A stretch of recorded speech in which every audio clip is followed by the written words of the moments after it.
धस्य ज्ञानाञ्जनशलाकया चक्षुरुन्मीलितं येन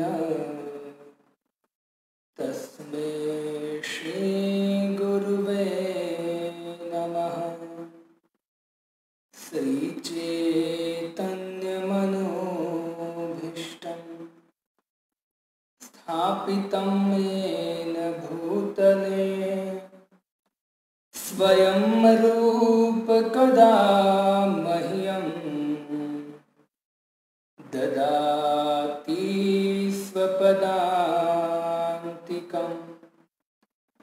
वन्देऽहं श्रीगुरु श्रीयुतपदकमलं श्रीगुरून् वैष्णवांश श्रीरूपं साग्रजातं सहगण रघुनाथान्वितं तं सजीवं साद्वैतं सावधूतं परिजनसहितं श्रीकृष्णचैतन्यदेवं श्रीराधाकृष्णपादान् सहगण ललिता विशाखान्वितांश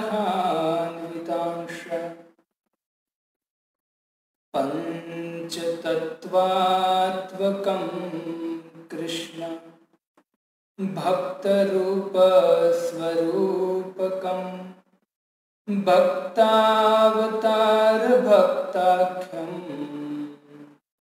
नमामि भक्तशक्तिकम्। नमो महावदान्याय कृष्णप्रेमप्रदायते कृष्णाय कृष्णचैतन्य नाम्ने गौरत्विषे नमः। जयति जयति देवो कृष्ण चैतन्य चंद्रो जयति जयति कीर्ति तस्य नित्या पवित्रा। जयति जयति भृत्या तस्य विश्वेशमूर्ति जयति जयति नृत्य तस्य सर्वप्रियाणाम्।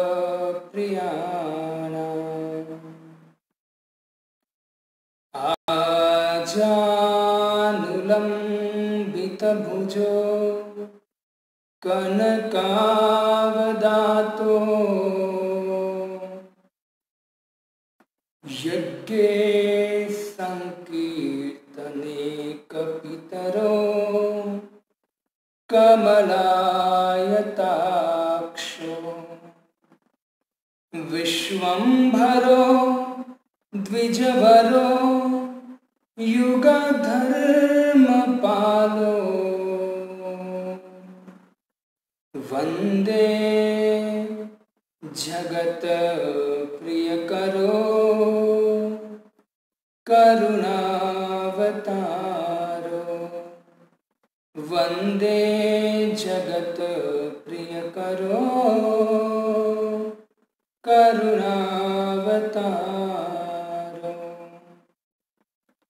नमो विष्णुपादाय कृष्णपृष्ठाय भूतले श्रीमते भक्तिवेदांत स्वामिन्निति नामिने।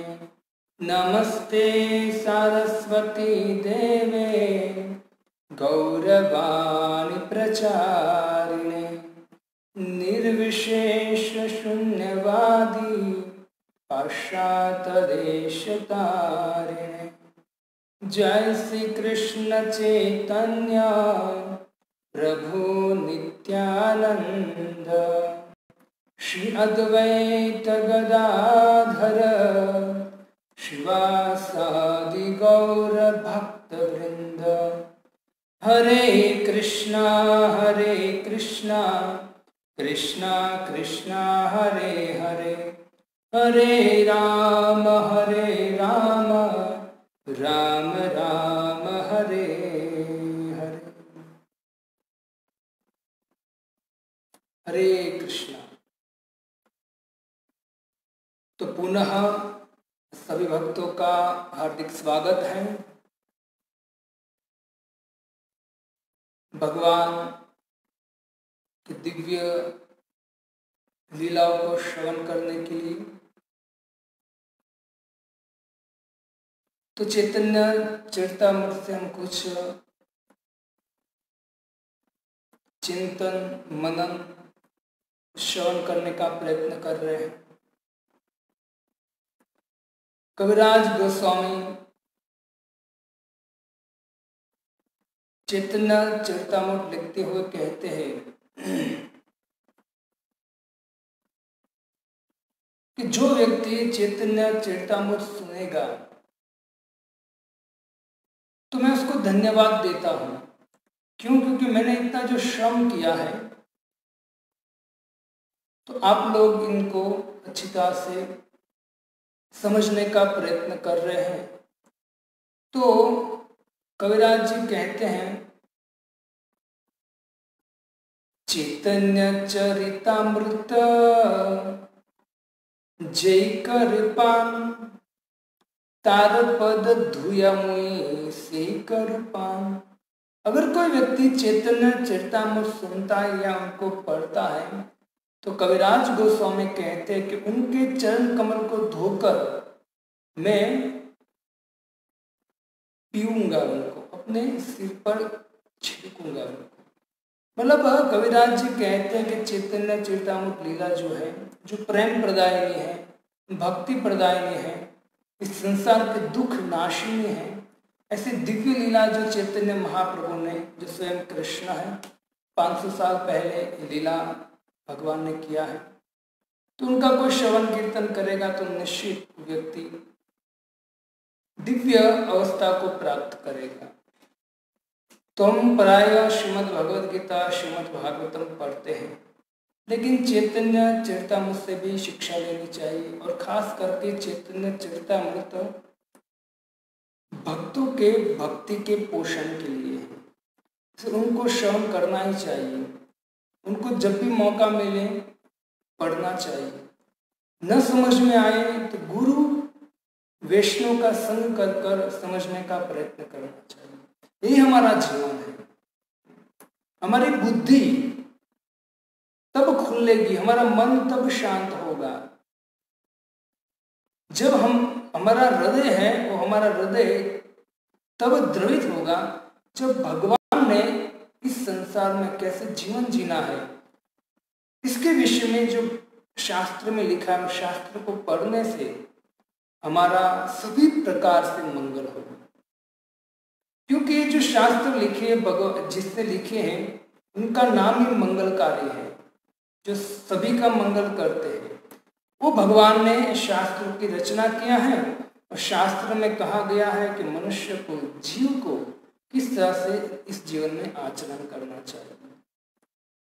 तो आइए पुनः हम चैतन्य महाप्रभु की लीलाओं को श्रवण करने का प्रयत्न करें।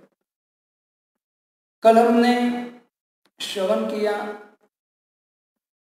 कि नित्यानंद प्रभु जो है, वो नित्यानंद प्रभु ने गौरांग महाप्रभु को कहा कि हे प्रभु, कम से कम आप एक व्यक्ति को साथ में लेके जाइए, कम से कम एक व्यक्ति को साथ में लेके जाइए। आपका बहिर्वस्त्र है, आपका कमुंडल है, साथ में रहता है। और तीसरी बात ऐसा कहा कि आप जप करते हो भगवान का और 2 हाथ है उसमें, वो तो 2 हाथ आप भगवान के नाम को गिनते हो। जैसे हम 16 माला करते हैं ना, तो गिनते हो, तो गिनती में 2 हाथ जो है वो काम होते हैं। तो फिर आप कमुंडल है या बहिर्वस्त्र है कैसे संभालोगे? यहाँ देखो भक्तों, चैतन्य महाप्रभु यहाँ सुंदर शिक्षा दे रहे हैं। मैंने भक्तों के लिए बहुत सुंदर सुंदर शिक्षा है। यहाँ चैतन्य महाप्रभु को शिक्षा दे रहे हैं और नित्यानंद प्रभु कहना चाहते हैं कि भगवान जो है स्वयं जब नाम लेते, चैतन्य महाप्रभु जब नाम लेते हैं भगवान का तो क्या गिनते हैं, नाम को गिनते हैं। चैतन्य महाप्रभु गिनते थे। हरिदास ठाकुर सनातन गोस्वामी हम तो 16 माला करते हो, 192 माला करते थे, 22 घंटे 22 हार्स भजन करते थे, लेकिन भजन करते हो नाम गिनते थे। यहाँ चैतन्य महाप्रभु स्वयं भगवान है और वो चैतन्य महाप्रभु आचरण करके सिखाने आए हैं कि मनुष्य को जप गिनकर करना चाहिए। मन इतना हमारा दूषित है, इसे हमको क्या करना चाहिए, जप है वो गिनकर करना चाहिए। तो लोग अभी कहते हैं कि हम कहते हैं कि लोगों को भाई आप नाम लीजिए भगवान का, तो कहते हैं हमारा नाम चालू रहता है, हम मन से लेते रहते हैं नाम, है ना। ऐसा तर्क, मतलब उसका तर्क हमेशा ये होता है, हर समय हम नाम लेते रहते हैं। जब हम माला की बात करते हैं, बोलो माला की क्या जरूरत है, हम नाम लेते हैं मन से। लेकिन नहीं, जो व्यक्ति ऐसा कहता है वास्तव में नाम लेता ही नहीं, क्योंकि मन इतना दुष्ट है। क्योंकि जो व्यक्ति भगवान का नाम लेता है तो निश्चित वो व्यक्ति मन से परे जा सकता है, और मन ऐसा नहीं चाहता है, वो नहीं करने देगा। ये चैतन्य महाप्रभु शिक्षा दे, मन को शांत करने के लिए हमको क्या करना चाहिए, तो कहते हैं कि मन को शांत करने के लिए भगवान का नाम लेना चाहिए, और जो आचार्य ने हमको कहा है इतना गिनकर नाम लेना चाहिए। फिर ज्यादा ले सकते तो कोई बात नहीं, है ना। फिर लोग तर्क करते, प्रभु जी आप तो कहते हो खाईते पीते शुईते यथा तथा नाम ले, तो फिर माला क्यों, खाते पीते सोते हम नाम लेंगे मन से या जीवा से, तो माला क्यों, और 16 माला ही क्यों, ऐसा तर्क करते हैं।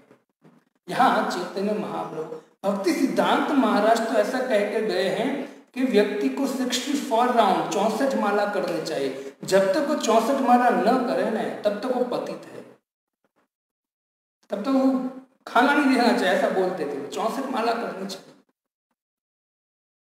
लेकिन ऐसी भक्ति वेदांत स्वामी शिव रूपा जी कृपा से हमको खाली 16 माला करने को हमको, इससे 16 माला मतलब हम जितने श्वास लेते हैं दिन में उतना नाम होता है। श्वास पर नाम रट, व्यथा श्वास ना खोए, न जाने इस श्वास का आवन होना हो।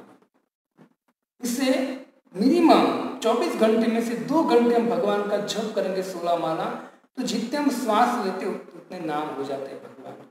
तो श्वास देने वाला भगवान ही है। तो चैतन्य महाप्रभु यहाँ एक शिक्षा देते हैं कि व्यक्ति को जप करते समय क्या करना चाहिए, गिनना चाहिए। इससे हमको भी 16 माला आपको गिनना चाहिए। एक दिन ऐसी भक्ति वेदांत स्वामी शिव प्रभुपाद जी बैठे थे, लेक्चर खत्म हो गया और एक भक्त तुरंत प्रश्न किया कि प्रभुपाद, लेक्चर के बाद प्रश्न पूछा प्रभुपाद जी ने पहले कि भाई 16 माला सब करते हो, 16 माला कौन कौन करता है। तो एक व्यक्ति ने हाथ ऊपर करके कहा, प्रभुपाद जी मैं पूरा दिन प्रचार करता हूँ और मुझे खाली 4 घंटे सोने को मिलते हैं, तो मेरा 16 माला नहीं होता है, तो मैं क्या करूँ। प्रभुपाद जी को पूछा कि मैं क्या करूँ। प्रभुपाद जी ने कहा कि तू एक काम कर, 4 घंटे जो सोता है ना उसमें से 2 घंटा जप कर और खाली 2 घंटा सो। उनको ऐसा लगा होगा कि मैं प्रभुपाद जी को मैं बोलूंगा सबके सामने कि मैं पूरा दिन प्रचार कर रहा हूँ और खाली 4 घंटे सो रहा हूँ, तो प्रभुपाद जी प्रसन्न हो जाएंगे। प्रभुपाद जी तुरंत बोला, प्रभुपाद जी कहा 4 घंटे सो रहा है तो 2 घंटे सो और 2 घंटे 16 माला कर। लेकिन प्रभुपाद जी कहना ये चाहते कि 16 माला तो कंपलसरी करना ही है भक्तों को। ठीक है, आप कितना भी प्रचार करो 16 माला तो होनी चाहिए, है ना। कितना भी व्यस्त रहो 16 माला होना चाहिए। तो प्रभुपाद जी बहुत सुंदर, है ना, शिक्षा देते भक्तों को। जैसे कोई व्यापारी होता है, वो कैसे, है ना, जब नोट गिनता है तो वो कैसे गिनता है, आपको जवाब देगा वो। नोट व्यापारी, है ना, व्यापारी जब नोट गिनता है आप उसको पूछोगे वहां जाकर कैसे हो, ना, आपको जवाब भी नहीं देगा, आपके सामने भी नहीं देखेगा, है ना। इतना तल्लीन हो जाता है नाम जप में, है ना। और अगर मान लीजिए उसी समय आपने उसको पूछा कि प्रभु आपको पता है जीवन का लक्ष्य क्या है, हम कहाँ से आए हैं, अगर आपने पूछ लिया तो तुरंत आपके सामने घूरकर घूरेगा और बोलेगा जीवन का लक्ष्य यही है पैसा गिनना। तो कहने का तात्पर्य हम जब व्यापारी पूरा दिन व्यापार करके शाम को जैसे पैसे गिनता है ना, तो कैसे गिनता है, किसी के सामने देखता है, चाव से पैसा गिनता है। तो चैतन्य महाप्रभु कहते हमको भी क्या करना चाहिए, इस तरह से भगवान का नाम जपना चाहिए और उनको गिनना चाहिए। अगर शाम को नोट गिनता है व्यापारी तो थूक लगाकर पानी लगाकर गिनता है, एक भी छूट ना जाए है ना। लेकिन प्रभुपाद जी कहते हैं जब भक्त जप करने बैठता है तो जप में नाम के अलावा सभी जगह ध्यान होता है नाम के अलावा सभी जगह ध्यान होता है। और जब पैसे गिनने की बात आती है तो पैसे के अलावा कहीं ध्यान नहीं होता है। तो ऐसी स्थिति हो गई है, इससे नाम जप बहुत सावधानी से करना चाहिए।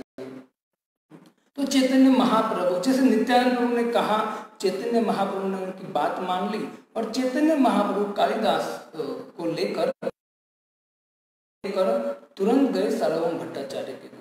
और सार्वभौम भट्टाचार्य से घर क्यों गए चैतन्य महाप्रभु, तो तुरंत जैसे चैतन्य महाप्रभु सार्वभौम भट्टाचार्य के घर पहुंचे, सार्वभौम भट्टाचार्य ने चैतन्य महाप्रभु को दंडवत किया, आसन दिया और बिठाया। और तुरंत चैतन्य महाप्रभु के साथ जितने वैष्णव थे उनको भी आसन दिया और सबको प्रेम से बिठाया, उनका भी आदर किया। हमारे प्रभुपाद जी कहते हैं, देखो मैंने आपको बोला चैतन्य चेतनामृत में बहुत सारी शिक्षा है। हमारे यहाँ प्रभुपाद जी कहते हैं कि कोई अगर गुरु और कोई वैष्णव आ रहा है, और वैष्णव के साथ अगर कोई व्यक्ति आ रहा है उनके साथ में कोई सेवक जो भी है, तो जिस तरह मतलब गुरु का आदर कर रहे हो ऐसा ही आदर उनके शिष्य का होना चाहिए, उनके सेवक का होना चाहिए। जैसे सार्वभौम भट्टाचार्य है, उसने चैतन्य महाप्रभु के साथ सभी भक्तों का स्वागत किया, क्योंकि जो गुरु होता है वो भगवान का प्रतिनिधि है। और भगवान कहते अहम भक्त पराधीन, मैं भक्तों के अधीन हूँ।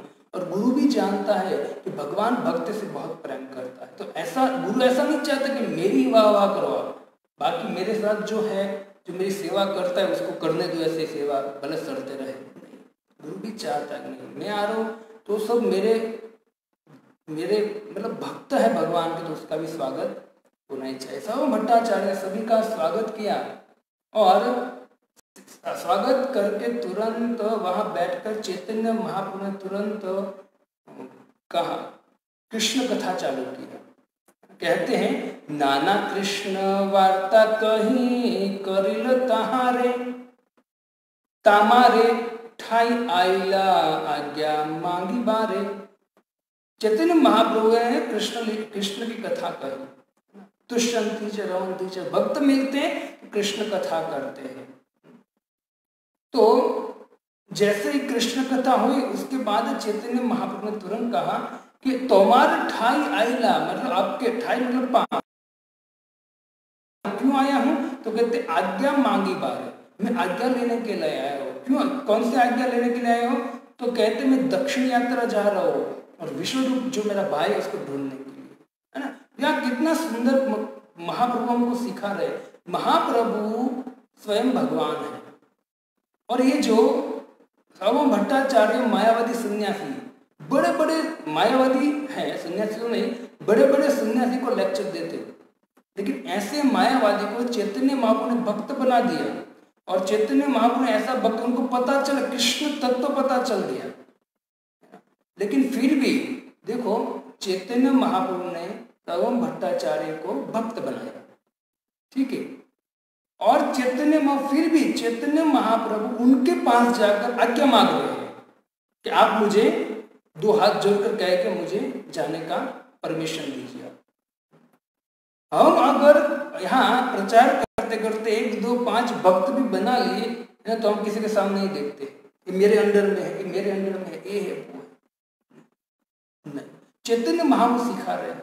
एक तो सार्वभौम भट्टाचार्य मेन चीज तो है, सार्वभौम भट्टाचार्य प्रखार पंडित थे, दूसरी उम्र में बड़े थे, तीसरा ब्राह्मण थे। तो चैतन्य महाप्रभु कहना चाहते हैं कि भले कोई भी व्यक्ति, आपने भले उससे प्रीचिंग किया, आपने उसे भक्त बनाया है, लेकिन आदर सबका होना चाहिए, क्योंकि वो भी भक्त है। और जब हम प्रचार करते हैं तो प्रचार में हम जब लेक्चर देते हैं तो हमारे लेक्चर से भक्त नहीं बनता है। लेक्चर हम देते भगवान के विषय में बोलते हैं, लेकिन जब तक भगवान की कृपा ना हो ना, सामने वाला एक्सेप्ट नहीं करता है। भगवान की कृपा होगी तो सामने वाला एक्सेप्ट करेगा। इसे कभी भी अहंकार नहीं करना चाहिए। चैतन्य महाप्रभु यहाँ जो प्रचारक है उनके लिए एक शिक्षा दे रहे कि हमको अहंकार नहीं करना चाहिए। चैतन्य महाप्रभु के द्वारा सार्वभौम भट्टाचार्य भक्त बने, एकदम प्रेम से कहा कि मैं आपकी आज्ञा लेने आया हूं और मैं जाना चाहता हूँ, कृपा करके मुझे आज्ञा दीजिए। सार्वभौम भट्टाचार्य जैसे पता चला चैतन्य महाप्रभु जा रहे हैं, तुरंत विह्वल हो गए और चैतन्य महाप्रभु के चरणों में पड़ गए और चरणों में पढ़कर तुरंत रोने लगे कि आप मत जाइए, आप जाएंगे तो मेरा क्या होगा। जैसे उद्धव जी भगवान अपने धाम में जा रहे थे तो तुरंत उद्धव जी जो है वो भी भगवान के चरणों में लिपट गए। जैसे कोई लता लिपट जाती है वैसे लिपट गए और ऐसे फुट फुट कर रो रहे हैं। भागवतम में सुखदेव गोस्वामी कहते हैं कि भगवान के चरण कमल जो है वो पूरे भीग गए, इतने रोए। बोले आप चले जाओगे तो मेरा क्या होगा। वैसे सार्वभौम भट्टाचार्य तुरंत कहते हैं और सार्वभौम भट्टाचार्य आगे कहते कि प्रभु आपके विरह में क्या होगा पता है। वो कहते हैं शीरे वज्र पड़ी यदि पुत्र मरी जाए, ताह सही तोमार विच्छेद सहन न पाए। अगर मेरा पुत्र मर जाए या मेरे सिर पर वज्र का प्रहार हो वो मैं सहन कर सकता हूँ, लेकिन चैतन्य महाप्रभु कहते हैं कि आप चले जाओगे ना, आपका विच्छेद मतलब आपका विरह में सहन नहीं कर पाऊंगा, आप मत जाइए। रोने लगे सार्वभौम भट्टाचार्य। तो सार्वभौम भट्टाचार्य मेरा पुत्र मर जाए तो भी मुझे इतना दुख नहीं होगा जितना दुख आप चले जाओगे तो होगा। साक्षात भगवान है, कौन छोड़ना चाहेगा, संग कौन छोड़ना चाहेगा।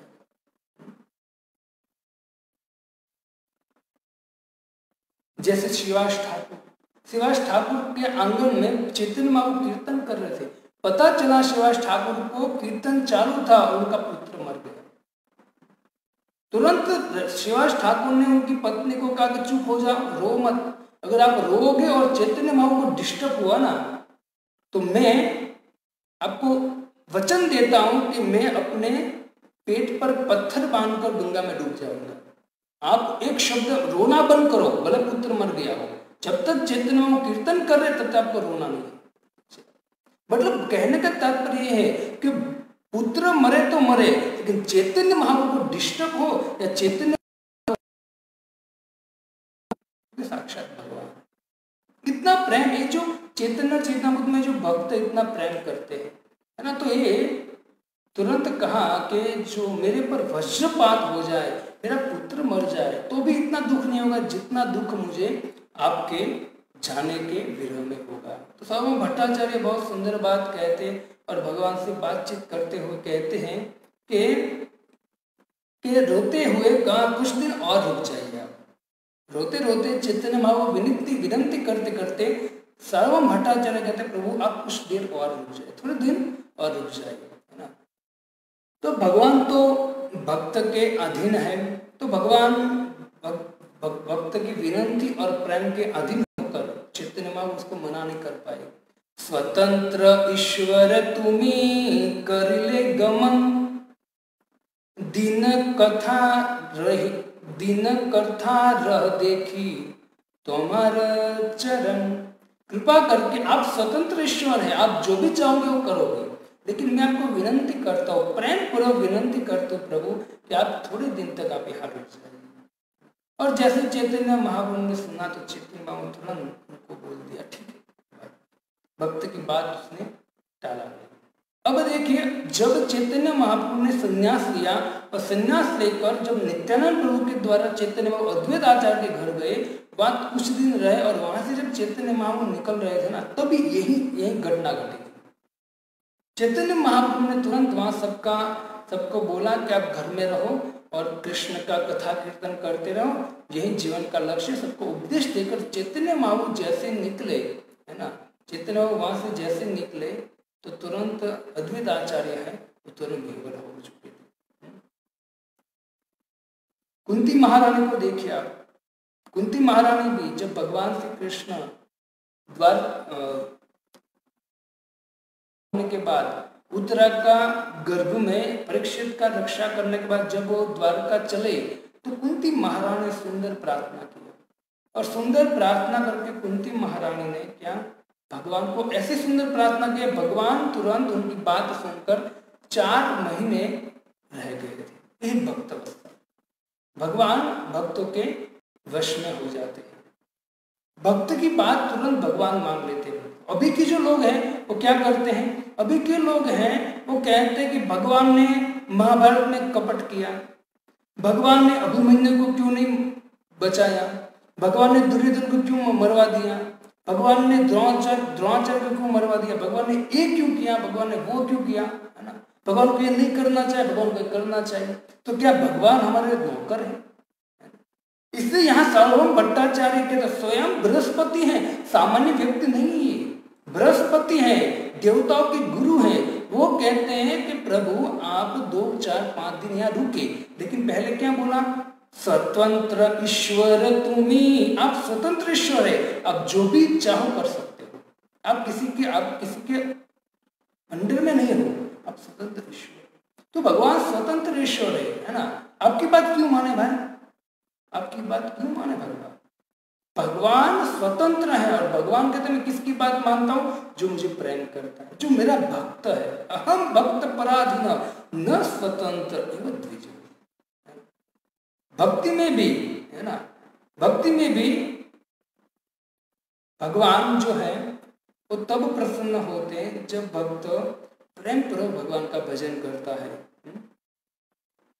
और कभी कभी ऐसा होता है कि भक्त भक्ति भी करते करते भी कुछ समस्या आती है तो हम तुरंत भगवान को आरोप लगाते हैं, लेकिन नहीं, बहुत मूर्खामी है हमारे कर्म के अनुसार। या फिर कभी हो सकता है कि भक्त के जीवन में कुछ ऐसी समस्या आए तो भगवान कुछ परीक्षा ले रहे हैं, या भगवान उसको और एक स्टेप आगे बढ़ाने के लिए वो कुछ परीक्षा ले रहे, भगवान को कुछ भी हो सकता है।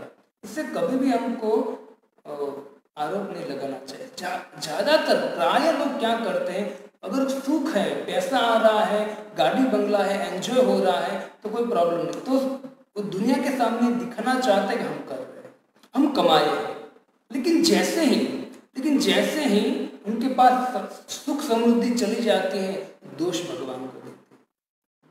भगवान स्वतंत्र है और वो प्रेम से अधीन हो जाते हैं, इसलिए उनको बोलते हैं भक्त अवस्था। और प्रेम कौन करता है, भक्त करता है ना, अहम भक्त पराधीन।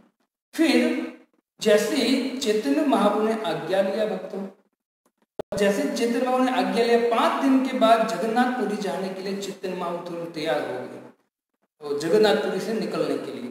तो तुरंत चैतन्य महाप्रभु जगन्नाथ मंदिर गए, जगन्नाथ जी का दर्शन किया। वहां जाके पंडा ने चैतन्य महाप्रभु के गले में हार पहनाया। सार्वभौम भट्टाचार्य ने गोपीनाथ आचार्य को कहा कि तू मेरे घर जा और बहिर्वस्त्र और जगन्नाथ जी का प्रसाद है वो दोनों लेकर चैतन्य महाप्रभु का सेवक है कालिदास, कृष्णदास, कालिदास जो, उनको तू दे दे, उनके साथ हो जा रहा है। तो तुरंत सार्वभौम भट्टाचार्य की बात सुनकर गोपीनाथ जी तुरंत, अब गोपीनाथ आचार्य जैसे घर गए, अब सार्वभौम भट्टाचार्य चैतन्य महाप्रभु को और अंत में एक बात कहते हैं। सार्वभौम भट्टाचार्य कहते प्रभु आप जा रहे हो दक्षिण यात्रा में बीच में गोदावरी नदी आएगी, वहां विद्यानगर करके गांव है, वहां एक व्यक्ति है जिसका नाम है रामानंद राय। मेरी इच्छा है कि आप उससे मिलना, क्योंकि वो सरकारी अधिकारी है और जिम्मेदार सरकारी अधिकारी है, बहुत सुंदर व्यक्ति है वो, तो कृपा करके आप उनसे मिलना। और मैं आपको निवेदन करता हूं कि उनके बाहरी जो बाहर से जो आचरण करता है वो देखकर वो कहते हैं कि उनका उपेक्षा मत करना। अभी सार्वभौम भट्टाचार्य चैतन्य महाप्रभु को समझा रहे हैं, शूद्र विषय ज्ञाने उपेक्षा ना करिबे, आमार वचन तारे अवश्य मिलिबे। वो शूद्र है ना, यह विषय है, ऐसा देखकर आप उनकी उपेक्षा मत करना, मेरे वचन से आप उसको निश्चित मिलना। देखो सार्वभौम भट्टाचार्य कहते कि बाहर से आपको लगेगा कि विषय है, सन्यासी को उनको नहीं मिलना चाहिए, ये शूद्र है, लेकिन बाहर से प्रभु है, लेकिन अंदर से वो शुद्ध भक्त है। कौन कह रहे हैं? सार्वभौम भट्टाचार्य कहते हैं। वो कहते हैं देखो, शूद्र कार्यों में भक्त और अभक्त, जो कार्य होता है सामान्य कार्य, उसमें भक्त और अभक्त एक जैसे लगते हैं। दोनों ऐसा लगता है कि दोनों सेम कार्य कर रहे हैं, लेकिन वास्तव में अगर आप आध्यात्मिक दृष्टि से देखो तो आध्यात्मिक दृष्टि से दोनों का लेवल जमीन आसमान का अंतर होता है। जमीन आसमान का अंतर होता है। लेकिन जो मूर्ख व्यक्ति है वो नहीं समझ सकता है कि भक्त कैसे क्रिया करना है और भगवान कैसे करते हैं। रामानंद राय ने उनका सार्वभौम भट्टाचार्य ने कहा कि प्रभु, पहले तो मैं भी उनको पहचान नहीं पाया था। अलौकिक वाक्य चेष्टा तारना बुझिया, परिहास करियाची तार वैष्णव बोलिया। जब मैं पहले रामानंद राय से मिला तो कहते हैं कि उनकी बात, उनकी चेष्टा, मतलब हाव भाव दिव्य और असामान्य है, लेकिन मैं समझ नहीं पाया क्योंकि मैं उसका परिहास कर रहा था। क्यों परिहास कर रहा था? क्योंकि वैष्णव है। मैं मायावादी, जो देखो सार्वभौम भट्टाचार्य मायावादी है, लेकिन वो वैष्णव है, उनका परिहास कर रहे थे। क्यों? क्योंकि उनको लगा वैष्णव तो है ना, वो वैष्णव एकदम निम्न मानते हैं।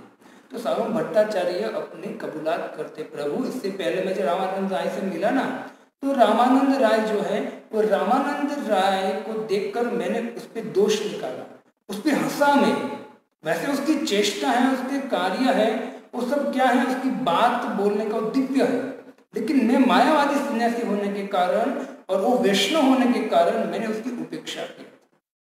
लेकिन मेरी भूल थी, वो अभी मुझे समझ में आ रहा है। क्यों समझ में आ रहा है? कि बोले चैतन्य महाप्रभु, अभी आपकी मुझ पर कृपा हुई, आपने मुझ पर कृपा किया है, इसलिए मैं अभी समझ सकता हूं कि राय रामानंद जो कह रहे थे वो दिव्य व्याप्य थे, उसकी जो क्रिया है, चेष्टा है, वो दिव्य थी। मैं मायावादी होने के कारण अभी मैं भक्त बन गया, आपकी कृपा मिल गई है। इससे तुरंत सार्वभौम भट्टाचार्य स्वीकार करते कि प्रभु सामान्य व्यक्ति नहीं है, आपके बराबर, मतलब आपके साथ सुट हो जाएगा वो व्यक्ति। कैसे सुट हो जाएगा? तो कहते हैं कि आपकी संगति के उपयुक्त है वो व्यक्ति, है ना, वो दिव्य रस, दिव्य ज्ञान से आप्लुत है। आप उससे मिलेगा तो निश्चित आपको आनंद आएगा। बहुत सुंदर सार्वभौम भट्टाचार्य, क्योंकि अब चैतन्य महाप्रभु की कृपा हुई है ना, तो निश्चित अब तो बोलेंगे ही, है ना। सार्वभौम भट्टाचार्य ने यह भी कहा कि हे प्रभु, मैं मायावादी था, इससे राय रामानंद को जान नहीं पाया, और दिव्य व्यक्ति है ना। तार्किक शिगाल मध्य बेहू बेहू करी, तार्किकों के बच्चे, जैसे एक शियाल होता है, शिगाल के बच्चे मतलब कौवा काव काव करता है, वैसे में तर्क करता रहता था। लेकिन आज आपकी कृपा से, है ना, आज मैं क्या कर रहा हूं? हरि हरि बोल रहा हूं। इससे आपकी कृपा से मैं समझ पा रहा हूं कि राय रामानंद दिव्य व्यक्ति है, कृपा करना, आप उससे मिलना। अब देखो, अभी यहाँ सार्वभौम भट्टाचार्य जो है वो राय रामानंद की तारीफ कर रहे हैं, और जैसे राय रामानंद के पास पहुंच गए चैतन्य महाप्रभु, तो राय रामानंद सार्वभौम भट्टाचार्य की तारीफ करेंगे कि वो मेरे गुरु समान है। वो भी हम थोड़ा सा सेवन करेंगे उसका। तो चैतन्य महाप्रभु ने कहा, जैसे सुना तो चैतन्य महाप्रभु, ठीक है कोई बात नहीं, मैं उससे मिलूंगा। और चैतन्य महाप्रभु आगे कहते हैं कि घरे कृष्ण भजी मोरे करही आशीर्वाद, नीला चले आसिए न तुम्हार प्रसाद। चैतन्य महाप्रभु अभी भी भगवत भाव नहीं है, क्या बड़ा भक्त, ऐसा भी भाव नहीं है। चैतन्य महाप्रभु राय रामानंद को कहते, सार्वभौम भट्टाचार्य को कहते कि आप घर में रहकर कृष्ण भक्ति करो, और कृष्ण भक्ति करते करते आप नीलाचल में वास करते करते, भक्ति करते करते आप मेरे लिए कृष्ण को प्रार्थना करना कि मैं वापस जगन्नाथपुरी आ सकूं। चैतन्य महाप्रभु सार्वभौम भट्टाचार्य को कहते, यहाँ भी शिक्षा सुंदर दे रहे चैतन्य महाप्रभु कि जब हम कोई यात्रा में जाते हैं, वृंदावन, जगन्नाथपुरी, मायापुर यात्रा में जाते हैं, तो हमको भक्तों की आज्ञा लेकर जाना चाहिए कि प्रभु मैं मायापुर या वृंदावन धाम में भगवान के जा रहा हूँ, तो आप कृपा कीजिए, आशीर्वाद दीजिए। और जब वहां से आते हैं, रिटर्न आते हैं, तो जो धाम के आना चाहिए कि पुनः हमको कृष्ण उनके धाम में बुलाए, ऐसा हमको आशीर्वाद दीजिए। चैतन्य महाप्रभु यहाँ सिखा रहे हैं। देखिए वृंदावन यात्रा जब चैतन्य महाप्रभु किया ना, वो भी हम कभी चर्चा करेंगे। जब चैतन्य महाप्रभु वृंदावन गए, जगन्नाथपुरी से वृंदावन गए, तब भी जाने की इच्छा हुई, तुरंत उसने भक्तों को बुलाया और तुरंत भक्तों को क्या कहा, मोर सहाय कर यदि तुमी दुही जन, तब आमी जाई देखो श्री वृंदावन। अगर आप लोग मेरी सहाय करोगे, हे मेरे भक्तों, हे भक्तों, अगर कृष्ण के भक्तों को बोला आप मेरी सहाय करोगे तो मैं वृंदावन में जाकर मैं भगवान का दर्शन कर पाऊंगा। तो चैतन्य महाप्रभु यह शिक्षा दे रहे हैं कि हम जब भी धाम में जाए, वृंदावन, मायापुर, जगन्नाथपुरी, तो भक्तों का आशीर्वाद लेकर, भक्तों की आज्ञा लेकर जाना चाहिए। और जब धाम में प्रवेश हो गया भक्तों की कृपा से, भगवान की कृपा से, तब जब रिटर्न आते हैं ना, तो वहां के धामवासी भक्त होते हैं, उससे मिलकर उससे भी आशीर्वाद लेना चाहिए कि आप कृपा कीजिए कि दूसरी बार हमें कृष्ण जगन्नाथ जी हमको यहाँ वापस बुलाए। तो इस तरह से हमको चैतन्य महाप्रभु कुछ संदेश दे रहे हैं, है ना। देखो यहाँ चैतन्य महाप्रभु सन्यासी हैं और स्वामी भट्टाचार्य गृहस्थ है, लेकिन फिर भी चैतन्य महाप्रभु से आशीर्वाद मांग रहे हैं, है ना। यहाँ चैतन्य महाप्रभु सिखा रहे हैं कि किबा विप्र किबा न्यासी सूत्र कहने, कोई भी कैसा भी व्यक्ति हो, कृष्ण तत्व जानता है, उसको गुरु बनाना चाहिए। ये मायावादी थे, सार्वभौम भट्टाचार्य मायावादी थे, तो कोई सामान्य व्यक्ति कह सकता है ये तो मायावादी था, अभी भी भक्त बना, उसको क्यों गुरु माने, उससे क्यों सलाह ले। चैतन्य महाप्रभु स्वयं भगवान ने और चैतन्य महाप्रभु ने ही सार्वभौम भट्टाचार्य को भक्त बनाया, ठीक है।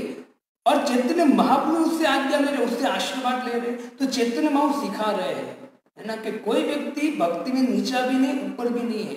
हम 5-10 साल से भले भक्ति में आए और एक व्यक्ति 1 साल से आया हो, लेकिन अगर उनका सुकृति होगी तो आपसे तुरंत वो आगे बढ़ जाएंगे 2 साल में।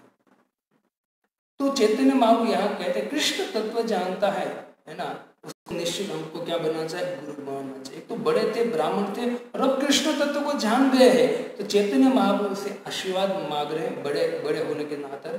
और चैतन्य महाप्रभु उनको सिखा रहे हैं कि चाहे गृहस्थ हो या सन्यासी हो, हमको उससे आज्ञा लेनी चाहिए।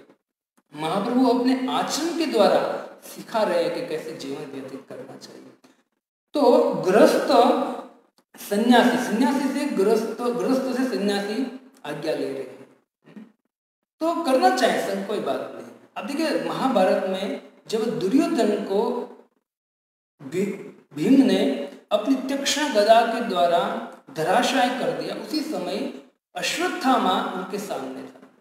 और अश्वत्थामा जो, वो दुर्योधन ने अश्वत्थामा को कहा क्रोधवश, हे अश्वत्थामा, तो एक काम कर, मेरी पत्नी है और मेरी पत्नी से तू एक पुत्र उत्पन्न कर, और वो पुत्र ऐसा उत्पन्न कर जो पांडवों से लड़ सके। इतना बोला।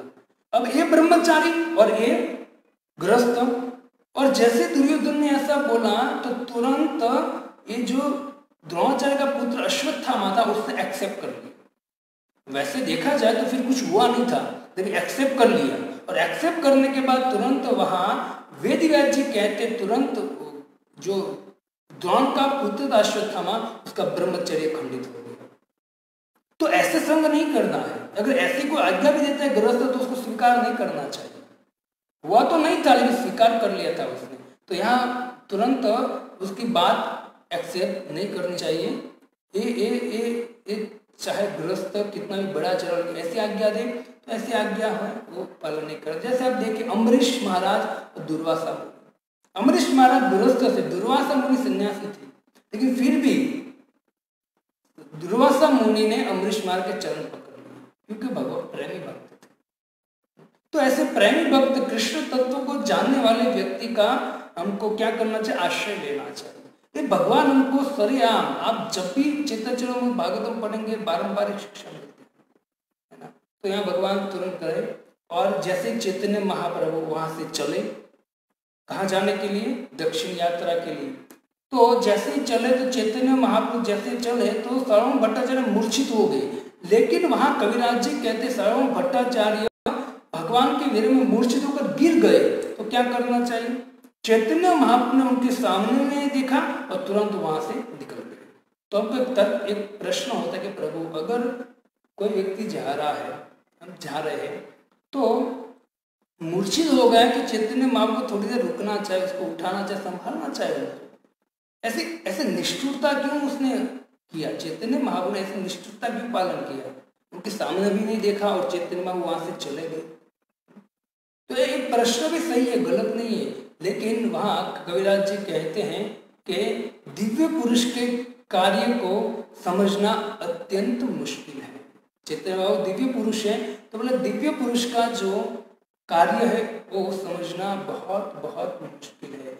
कभी सामने पुरुष लगे पर दिव्य व्यक्ति भौतिक धारणा में अछूत रहता है। जो भौतिक धारणा है उससे अछूत रहता है, लेकिन जो सामान्य व्यक्ति होता है उसको लगता है ऐसा क्यों कर रहा है, लेकिन वो उसके पीछे उसका उद्देश्य होता है, क्योंकि वो दिव्य स्तर पर हो। इसे तो कहते हैं वैष्णवेर क्रिया मुद्रा विज्ञ न भूजा।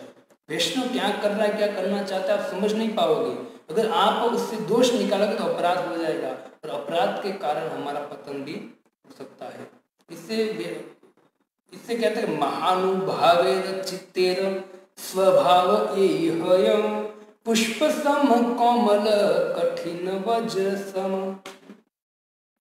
महानुभाव होता है जो दिव्य स्तर पे, वो उसका स्वभाव ऐसा होता है, वो कभी कभी वज्र की तरह कठिन के साथ व्यवहार करेगा और कभी कोमल से कोमल व्यवहार करेगा। समझ नहीं पाएंगे हम भक्त को, है ना। इससे बहुत सावधान रहना चाहिए। तो जैसे उदाहरण दे राम जब वनवास जा रहे थे तो पूरे अयोध्यावासी उनके साथ थे, तो भगवान ने वहां ऐसी कठोरता दिखाई। ये इतना प्रेम करते थे अयोध्यावासी भगवान को, लेकिन फिर भी वहां जाके भगवान ने ऐसी कठोरता दिखाई कि सबको सोता हुए छोड़कर भाग चले गए। इतनी कठोरता दिखाई, लेकिन उस कठोरता के पीछे क्या है? कोमलता है। क्या है कि आप लोग कष्ट, मेरे लिए आप कष्ट मत झेलिए, आप जाइए अयोध्या जाकर आज मेरे पिता की हेल्प कीजिए। ऐसे उनका अंदर से भाव ऐसा था। तो कब कठोर बन जाए, कब वो हो जाए। तो इस तरह से जब अद्वैत आचार्य के घर से जब चैतन्य महाप्रभु निकले ना, तो चैतन्य महाप्रभु जैसे वहां से निकले, संन्यास लेने के बाद अद्वैत आचार्य के घर गया, वहां से निकले, तब अद्वैत आचार्य भी विवल हो गए। और विवल होकर चैतन्य महाप्रभु जा रहे हैं, कहाँ निकल? जगन्नाथपुरी के लिए जा रहे हैं। उसके पीछे पीछे चले अद्वैत आचार्य। चैतन्य महाप्रभु ने मना किया, लेकिन पीछे पीछे चले। कविराज गोस्वामी कहते हैं मध्य लीला 3 अध्याय 212 नंबर की प्यार। निरपेक्ष हैया प्रभु शीघ्र चलिली, कांदीते आचार्य पश्चात चलिल। चैतन्य महाप्रभु शीघ्र चले, कहा?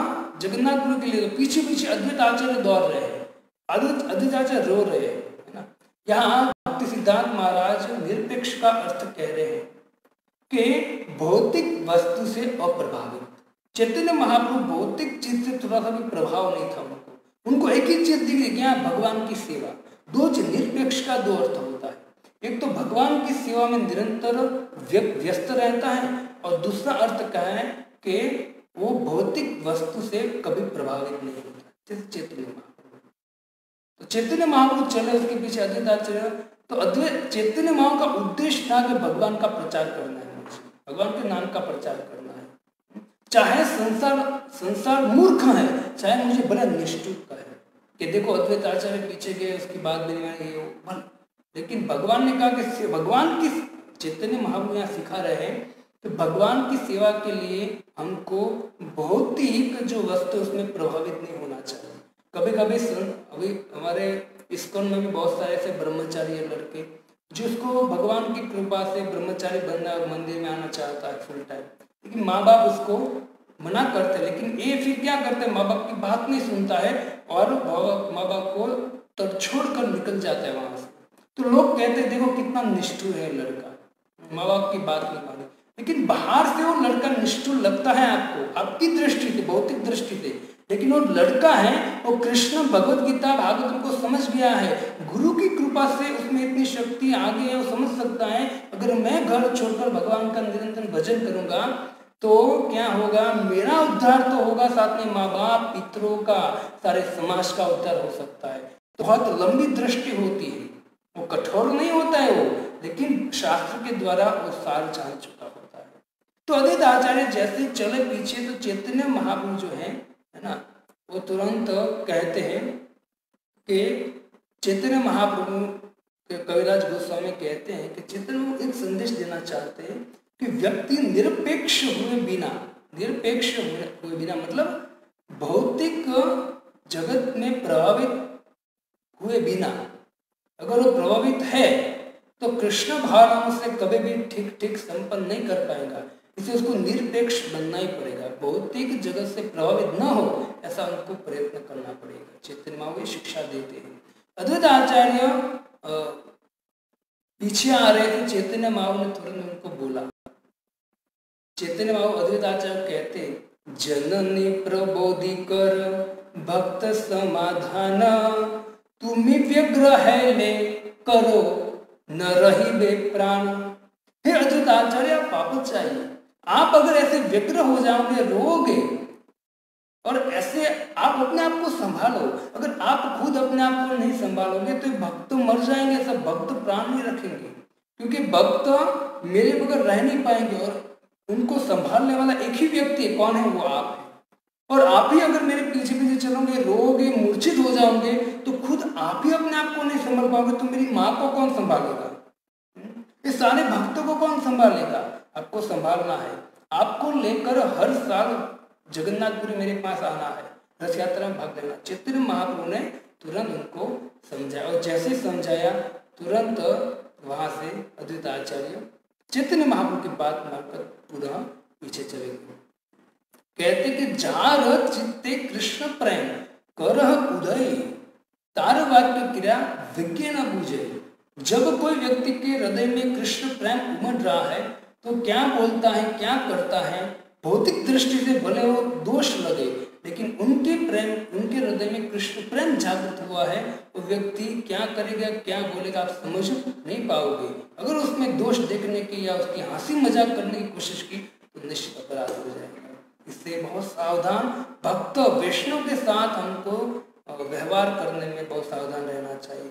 चैतन्य महाप्रभु भी सिखा रहे हैं कि हमको वैष्णव का संग करना चाहिए, और वैष्णव का संग कर कर ऐसा व्यक्ति को, ऐसा वैष्णव को ढूंढना चाहिए जिसके द्वारा हम भक्ति में आगे बढ़े, क्योंकि ये शरीर बारंबार नहीं मिलता है, और बारंबार शरीर के साथ कभी बारंबार भक्ति भी नहीं मिलती, और जिसको मिली है वो बड़ा महाभाग्यशाली व्यक्ति है। तो चैतन्य महाप्रभु भट्टाचार्य को मतलब विदा देकर, मतलब विदाई लिया वहां से, और चैतन्य महाप्रभु शीघ्र बहुत स्पीड से चले, और जैसे नित्यानंद प्रभु आए तो सार्वभौम भट्टाचार्य को संभाला। नित्यानंद प्रभु ने बोला कि आप चिंता मत कीजिए, चैतन्य महाप्रभु तुरंत वापस आएंगे, फिर से आपको उनका संग मिलेगा, आप चिंता मत कीजिए। ऐसा कहकर चैतन्य महाप्रभु जा रहे, और चैतन्य महाप्रभु के साथ में नित्यानंद प्रभु भी चल रहे। थोड़े समय के बाद तो आलारनाथ, जगन्नाथपुरी से आप थोड़े दूर एक जगह है जहाँ आलारनाथ है, जहाँ आप कभी गए हो तो चैतन्य महाप्रभु वहां दंडवत किया है पत्थर के ऊपर भगवान को, और जैसे दंडवत किया है तो भगवान के प्रेम में इतने विह्वल थे चैतन्य महाप्रभु कि उनके शरीर के द्वारा, स्पर्श के द्वारा पत्थर जो थे वहां के, वो पत्थर पिघल गए हैं, और वहां घुटनों का, सिर का, जहां भगवान ने सिर रखा है, घुटने रखे, वो खड्डा हो गया है, मतलब पत्थर भी पिघल गए। कृष्ण प्रेम का ऐसा प्रभाव पड़ा चैतन्य महाप्रभु के शरीर से कि पत्थर भी पिघल गए। आज भी आप जाओगे आलारनाथ तो अभी भी चैतन्य महाप्रभु जिस तरह दंडवत किया है, पूरा चैतन्य महाप्रभु का शरीर वहां आपको मिलेगा, और उसके घुटने हैं, पैर है, सिर है, वो सब कुछ आपको दिखने को मिलेगा। कभी जगन्नाथपुरी जाओगे तो वहाँ नजदीक आलारनाथ है, तो वहाँ जाना, सुंदर मंदिर है, सुंदर जगह है, तो वहाँ जाकर भगवान का दर्शन करना चाहिए। तो चैतन्य महाप्रभु दक्षिण यात्रा में शुरुआत में आलारनाथ पहुंचे। हम आलारनाथ से चैतन्य महाप्रभु फिर आगे जाएंगे। पहले आलारनाथ जाकर चैतन्य क्या करेंगे, और उसके बाद आगे जाके कौन से स्थान पर जाएंगे, वो चर्चा हम वापस कल करेंगे। तो धन्यवाद, समय हो गया है। हम मिनिमम 45 मिनट्स लेक्चर करेंगे, क्योंकि कलयुग के लोगों का ज़्यादातर 45 मिनट तो आधा घंटा 45 मिनट बहुत हो गया। तो 45 मिनट हम ट्राई करेंगे कि चैत्य चेत का कथा सुने। 6 बजे स्टार्ट करेंगे और राइट, और 6:45 या 7 के बीच में हम समाप्त करेंगे। तो इसी तरह चैतन्य महाप्रभु अब जगन्नाथपुरी छोड़ा और जगन्नाथपुरी से अलारनाथ पहुंच रहे हैं। तो अभी तक तो हमने जगन्नाथपुरी में चैतन्य में घुमाया, तो आपको लगा होगा प्रभु जी कब से आप सार्वभौम भट्टाचार्य के साथ लीला ही ऐसे चैतन्य महाप्रभु की सुंदर। तो मैं वहाँ थोड़ा 3 लेक्चर हमारा हो गया, और वहाँ से दक्षिण यात्रा करेंगे।